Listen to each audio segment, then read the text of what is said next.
All right, well, you talk a lot about food shortage, but what about our money shortage? And I'm talking about your home budget, your personal money. Now, I know right now you hear a lot of people, look, if you have extra money or even if you need to charge it, get all the food you can, and I understand that side of the argument. However, if you're in credit card debt, you need to get out of that now. You need to work on it. You need to start working on your budget. And you need to, first of all, stop charging things on your credit card. Now, with the holiday season coming up, you got Thanksgiving, you have Christmas. And look, I understand. You want to make sure you get the kids everything they want, the family everything that they want. And I'm sure there's some stuff that you want. But you need to start making it to where you only buy things if you have cash to pay for it, because the more that you keep charging, you're just feeding money to those companies. The credit cards can have fees 10%, 12%, 18%, 24% on interest rates that those credit cards just gouge you.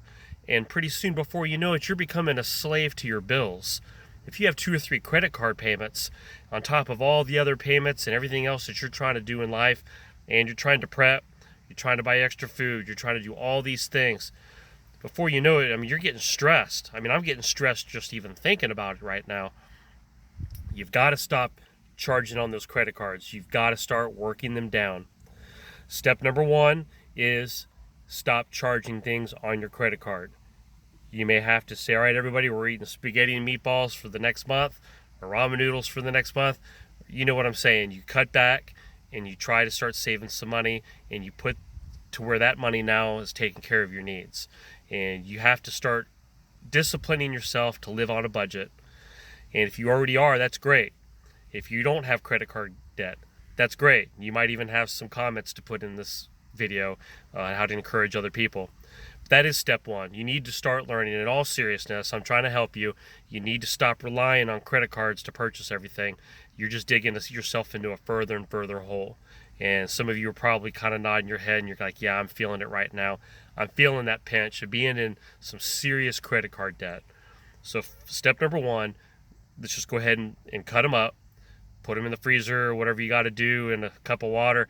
The old way of doing it, just make it to where it's not in your pocket, it's not in your purse, and it's not just easy walking into a store and just like, oh man, I got a hole in my pocket, let me just whip out my credit card because I really want this item, or man, I really need this, I don't have money, but here, I'm just going to charge it.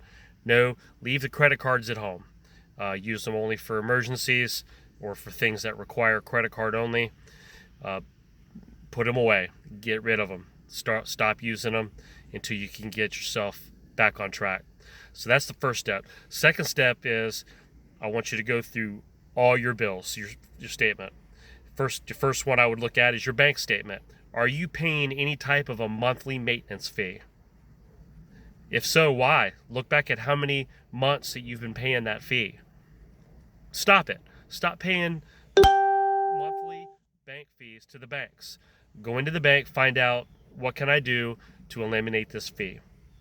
If they say, sorry, you don't meet the requirements for a free checking account or whatever it is that you have there, you need to start shopping. You need to go to your local credit unions, sit down and talk to them, look at the other banks. You need to get your stuff. That's the first step. If you save $15 a month, well, you're on your way of having some extra cash. Whip out your cable bill, your DirecTV bill. Okay, look at the charges and the fees. What are they charging you? What are the fees for? Are you using everything that they're charging you for? If not, call them up and cancel whatever it is you're not using. If you feel like, man, over the years this bill just keeps going up, up, and up, well, do something about that. Call the company. If you feel like, well, I don't like calling because, you just deal with all these people and I can't understand them and they don't seem very helpful. Okay, here's the trick. Here's what you do. You call up and you go to the retention department, okay, as you're going to cancel your service. That's how you proceed with this. You're not being ugly, but you're going to get somebody on the phone who's highly trained and who is competent, and most of the time who you can understand, because you're getting ready to cancel your service and they're going to throw their best at you to talk to you about that. So once you get that retention person, remember, you're going to quit because your bill's just way too high. Now all of a sudden there's a dialogue there of how can we get your bill back down? Let's get you on a new contract. Let's get you on a lower payment. And you can do that. Does it take work? Absolutely. Is there some patience involved? Yeah, absolutely. Anytime you have to call the customer no service line and you have to go through all the automated problems, I get that, okay? But we're talking about your money. If you can save another $20 a month, you add that 20 with that 15 you just saved, you're at $35 a month right there. Now go through all your other bills, all of them. Go through and see if there's any other fees. If you got your phone bill, your AT&T, your Verizon, your cell phone bill. I couldn't tell you how many people I've helped where I've looked at their bill and I say, are you using this international plan that they're charging you $30 a month for? And they're like, international plan? What are you talking about? I've never even been overseas. I've never gone out of country. I'm lucky to go out of the state. Well, they've been charging you this $30 a month for this international type plan that who knows how long that's been going on. You've probably spent hundreds of dollars on that. Get that off. Find out what this other $5 fee is. Do you use this? No, I don't even know what that is. Okay, you need to eliminate that. Go through your phone bills. Look to see if there's any way to consolidate things. If you start trimming some money there, you just added that to your $35 a month. You might be up to $50, $60 a month just by going through your bills. It's not fun. Nobody wants to sit down and waste an afternoon or an evening and going through your home budget bills. But you know what? If you do that, you're going to start taking control of your life and of your budget. And it's about time that we start doing that as Americans, as I don't know what the other countries, if you have the same problem in Canada, Great Britain, so we have some friends that are subscribers from other countries. I don't know what kind of scenarios you guys run into, but man, here I come across friends and family and neighbors and people that I go to church with or that I meet, that when I talk to people and I start asking them certain questions and they start having me help look at their bills or different things, am I a financial advisor? No, I'm not. I'm just an average guy with a job and have a YouTube video channel, but I like to help people to save money and to use that money to stop being a slave to your bills and to use that money to empower you to get the things that you need, to take care of prepping, to be able to stock up on food and water and essentials and tools and things that we need in life to be prepared for whatever happens. Or if you lose your job, to have a nest egg saved up. Do you know that most people, at least here in America, most people don't have much of a savings? They live paycheck to paycheck. If something happens to that job, which they had this year in 2020, if something happens to your job, are you able to keep moving? Are you able to keep paying your bills? Or all of a sudden, have you hit a wall and now that you can't breathe anymore because you've been fighting this uphill battle of your bills? So now after you've gone through all your statements, car insurance, are you getting the best rate? Find an agent. Find somebody who can sit down and shop all your rates for you, and you don't pay them anything. They get paid a commission from these companies. Find you an agent if you have to. Have them shop all these companies out there and get you the best car insurance rate, homeowners insurance rate. Make sure your homeowners insurance rate is you're getting the best. That's right there. You haven't maybe looked at that in 20 years. And that rate has gone up and up and up. Your car insurance has gone up and up and up. Man, look, I know Geico's got that cute little lizard on TV, but you know what?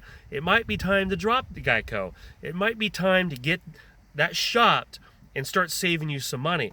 Man, before you know it, you might be saving $100 a month just by going through all of your invoices and all of your bills. Next step, all that money you just saved?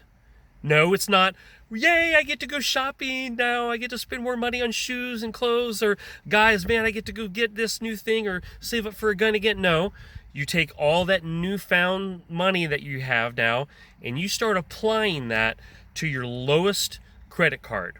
Let's say you've got a $10,000 debt of one credit card, another one that you've ran up the limit to $5,000, and maybe another one you've got $2,000. You're concentrating on that $2,000 first.